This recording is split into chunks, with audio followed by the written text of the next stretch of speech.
Melania was not in court when the verdict was read, but she released a strong statement today, posting about how much she loves and supports her husband no matter what the outcome of the trial was. I'm kidding. She didn't say anything.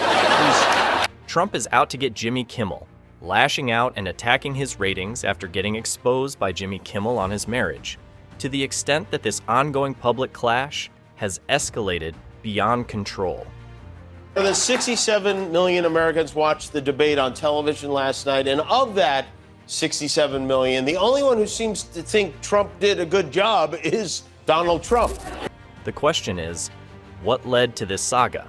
Members of the Trump family were there. Eric was there, Laura, Don Jr., Jared, Ivanka, even Melania showed up. So the Democrats weren't the only people who hate him there. Trump went in. Donald Trump is known to have always relished his moments, fanning the flames of fiery critics aimed at him. But this time around, it is a fresh off with a longtime enemy, Jimmy Kimmel, who has never liked him. It is kind of, I don't know if you saw this, but kind of a funny poll. 90% of Democrats disapprove of Trump, 90% of Republicans approve. Jimmy started lighting up the fire when he said this about Trump. Again, it's like we remarried an ex-husband and now we're like, oh, right, he cheats and steals and farts and snores all the time. Surprisingly, it was not only Jimmy who seemed to be beefing with Trump. Douglas Emhoff was part of them. Hustle. And so what I'm trying to implore young men in particular to do the research. He's not your friend. You know, the policies that he's talking about will not. Trump's policies have always been a serious cause of concern for most people, attracting critics. Them in the economy. The policies that he's talking about have nothing to do with them. So they might think he's great, think he's cool, but I tell Jimmy, who seemed to have incessantly targeted Trump in his pre-show monologue every week, especially since his inauguration, has taken it to another level. And this is where the real problem started, as Jimmy talked about Trump's wife in a way that you'd know he was sending a direct message. Melania was not in court when the verdict was read, but she released a strong statement today, posting about how much she loves and supports her husband no matter what the outcome of the trial was. I'm kidding. He has done this several times. However, this time, you would think Jimmy was trying to paint her good. But then, he went ahead to do the worst. Wait till you hear what he said. Said nothing at all. She was nowhere to be found. She was probably online buying a new summer hat. So this is the thing. Trump's wife has rarely been seen as her husband settles into the presidency.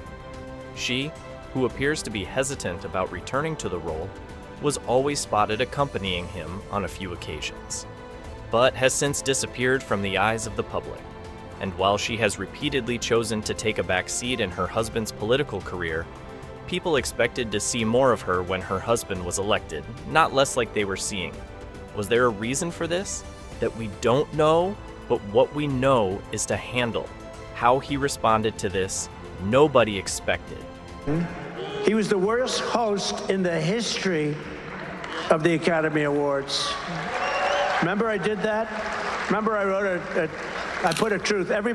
It turns out Jimmy messed up in an Academy Award, so Trump quickly used the opportunity to throw shade at him. This was at a fresh-off rally in Pennsylvania. But remember in the Academy Awards, I said how he's the worst host in the history of the Academy Awards, and this stupid guy goes up, and just before the Best Picture of the Year, the show is... Trump went all out on Jimmy as he narrated how much of a failure Jimmy was. The show is almost over. They're waiting for the Best Picture of the Year. He gets up and he says, and his wife said, please don't do it. Please, darling, don't go out. His manager... And then Trump went further to paint Jimmy in a way that made people start seeing Jimmy as someone who was doing everything possible for Trump to fall. His manager said, don't do it. I have to do it. He goes out and reads my truth to the entire audience right before the best prime time, the Best Picture. But Trump was not ready to let him off the hook that easily. And it said basically, he is the worst host in the history. He reads the whole thing. And then I think he said something like, ha, ha, ha, he thinks he bothers me, or some crap like that. Then, the last thing Trump said didn't just pierce Jimmy's reputation, but it also hit him right where Trump wanted it to. I said, he's one of the dumbest human beings ever. He should have listened to his wife. What a dope. But surprisingly, instead of Jimmy being weighed down by what Trump did to his reputation, this guy took advantage of the situation to further roast Trump. I'm happy to send you one of the many products commemorating what I said to you that night at the Academy Awards, so you never forget it again, like this T-shirt or this coffee mug or this coffee mug or this. In fact, he was thrilled that Donald Trump couldn't seem to stop bringing him up at the campaign rallies, especially when it gave him a chance to relieve his many knockout punches from the year's Oscars. When Donald Trump gave a crowd in Indiana, Pennsylvania, yet another review of my performance at the Academy Awards. And then he goes on to make fun of Trump in the most unexpected way.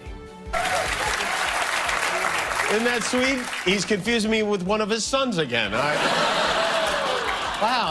you think he's flirting with me? What is this? When I die, I would like that to... Oh, that was not all he said. You need to hear this. In memoriam montage. He even worked my wife in there. Should I be worried that Trump has mentioned my wife more times at his rallies this year than his own? It was after this that Jimmy's wife, Molly, took over the show and responded to Trump calling her husband a dope at a rally. Yeah, since you think my wife gives good advice, maybe here she is with some advice. Molly, please. Hey. Hi, Hi, darling. It was an opportunity for her to unleash all the things she had on her mind after the way Trump responded to her husband. everybody. Donald, thank you for your support. And I'm glad I have your attention because 1 in 3 women currently in this country is living under an abortion ban because you stacked our Supreme Court. While she had just a little advice for Trump, she took her time to pour out her mind without leaving anything out.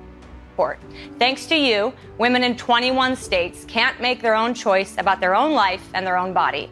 And 10 U.S. states make no exceptions for rape or incest. At this point, it seemed as though Trump was a very bad president who didn't consider the interests of his citizens. Incest. The party you run so bigly and so beautifully, the party that cares so much about motherhood, just blocked a bill that would protect our access to IVF. Not only was she pouring out her heart, she made sure the things she said stole a place in people's minds. Women are dying and good doctors are quitting because they can't get or give the reproductive care women desperately need. So, was that Trump's fault? Well, to make sure that her voice is not only being heard, but leaves a long-lasting impact, she died down by saying this. So my advice for you is to shut up and go away. Regardless of how things had gone between Trump and Jimmy, the reality is that Trump won the U.S. 2024 presidential election, a heartbreaking moment for Jimmy. Let's be honest, it was a terrible night last night. It was a terrible night for women, for children, for the hundreds of thousands of hardworking immigrants who make this country go. And compared to Trump's experience, it was nothing compared to what Jimmy went through. Just take a look at how he could barely hold himself.